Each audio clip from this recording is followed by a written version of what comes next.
Hi guys, Rachel here with the Cackling Moon. I am going to be reviewing and discussing The Clown in a Cornfield by Adam Caesar. If you want to hear my personal opinions about this creepy book, please keep watching.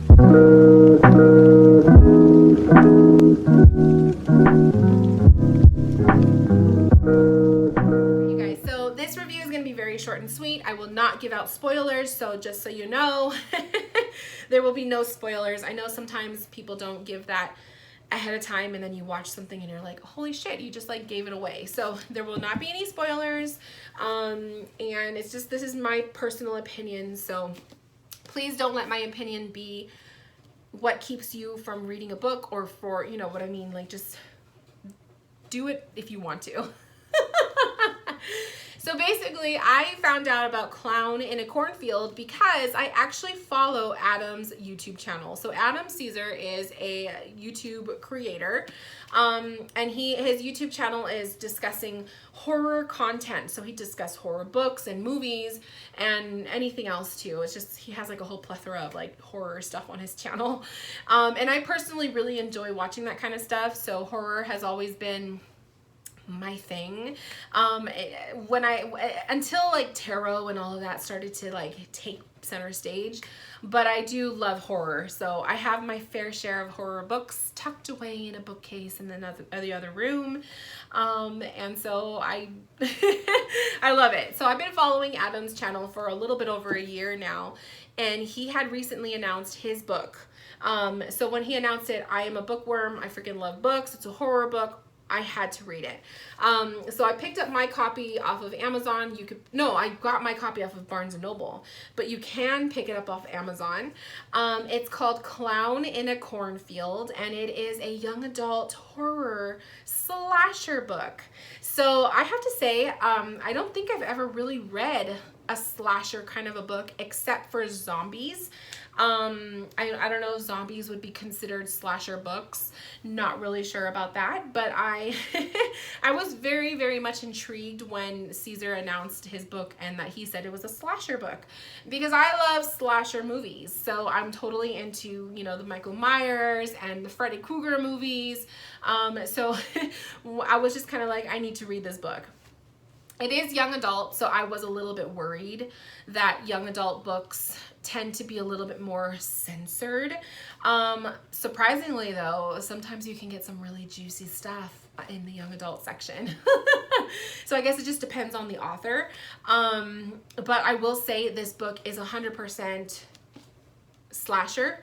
It is 100% not the censored young adult version that you would usually, you know, think you were gonna get. So warning, you're gonna get some good stuff in here. Now my feelings about it. So basically this book, let me read to you the inner flap. Okay. So this says, when Quinn and her father moved to a tiny town with a weird clown for a mascot, they're looking for a fresh start, but ever since the town's only factory shut down, Kettle Springs has been cracked in half. Most of the town believes that the kids are to blame. After all, the juniors and seniors at Kettle Springs High are the ones who threw the party where Arthur Hill's daughter died. They're the ones who set the abandoned factory on fire and who spend all of their time posting pranks on YouTube. They have no respect and no idea what it means to work hard. For the kids, it's the other way around. And now Kettle Springs is caught in a constant battle between old and new, tradition and progress.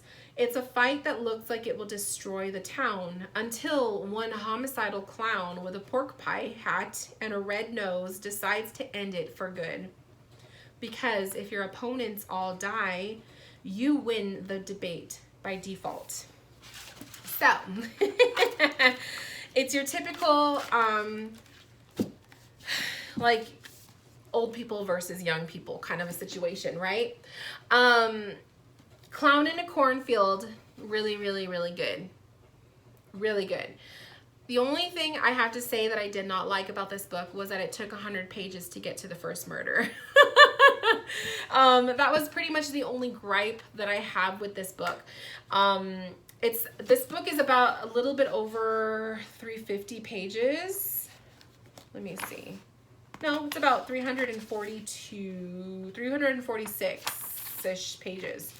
So it takes about 100 pages to get to the first killing. 100 pages of reading until you're anticipating that first kill is a bit much, in my opinion. I feel like you know, typically when you see the slasher movies, you see the first murder within the first 5 minutes of the movie. At least in my opinion. But the book itself, it does take a little bit to warm up. So it's a slow burn at the very beginning, it's a slow burn. Once you get that first kill, once you get through 100 pages, it gets better and better and better and better. It has a consistent action after that, I will say.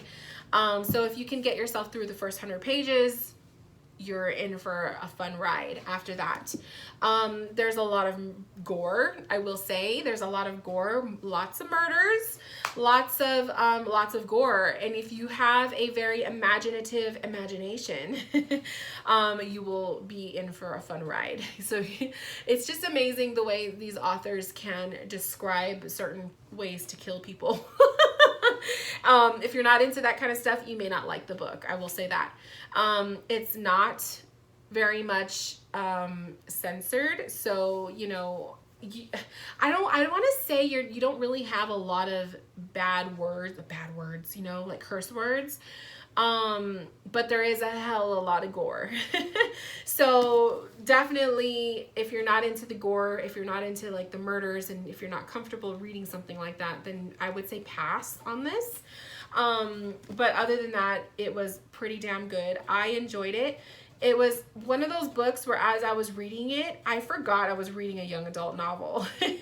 So aside from the characters, like the main characters are teenagers, aside from that, I did forget I was reading a young adult novel, which I actually could appreciate because you're not stuck in like this like young adult world. You do kind of feel normal reading it. Like, I don't know how else to explain that, but like sometimes I'll read a young adult novel and I just feel it like it's too young for me. This one didn't make me feel like that at all. I was pretty much able to imagine myself in the situation, being the age that I am.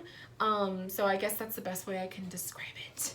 I did very much enjoy the book. I will have to say I finished it cover to cover. The ending I felt pretty much gave me a good sense of like understanding of what the fuck happened. I don't feel like the ending was super rushed, but I do feel like it left me with an understanding of what happened. I would love to see a part 2, if a part 2 can exist. Because I would love to know what happened, you know, in different aspects. So without giving it away, but I would love to see a part 2 if that is even possible. But yeah, it was creepy. It was definitely creepy. I was reading it. I would read it at night, home alone. It didn't give me the creep factor of other books that I have read recently, but it kind of gave me the more like, holy shit, that I just read that. It gave me that kind of of a feeling. Pretty much like what you see in slasher movies with the way the way the murders happen, you're reading it in a book. So it's kind of like that too. As far as like getting, you know, like how sometimes you build relationships with your characters as you're reading them, I would have to say the relationships you build with these characters, not so much. I think that also kind of goes hand in hand too with certain slasher movies. You really don't feel close and connected to the people you're watching. They are just people who get murdered.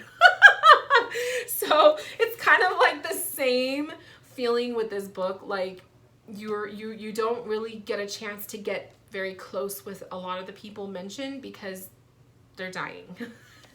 So yeah, but other than that, I enjoyed it. I would definitely read it again. I do recommend it to people who love slasher type books or movies, and I was really happy. This was probably hands down my first slasher book, aside from reading typical like zombies and stuff. So totally enjoyed it. Really enjoyed it. And yeah, I recommend it if you want to check it out. Clown in a Cornfield by Adam Caesar. You can find this on Barnes & Noble. You can find it on Amazon. Check it out and let me know what you think if you read it. Leave a comment below. All right, you guys, thank you. And I will talk to you soon with my next creepy horror-ish book review video. And until then, bye guys.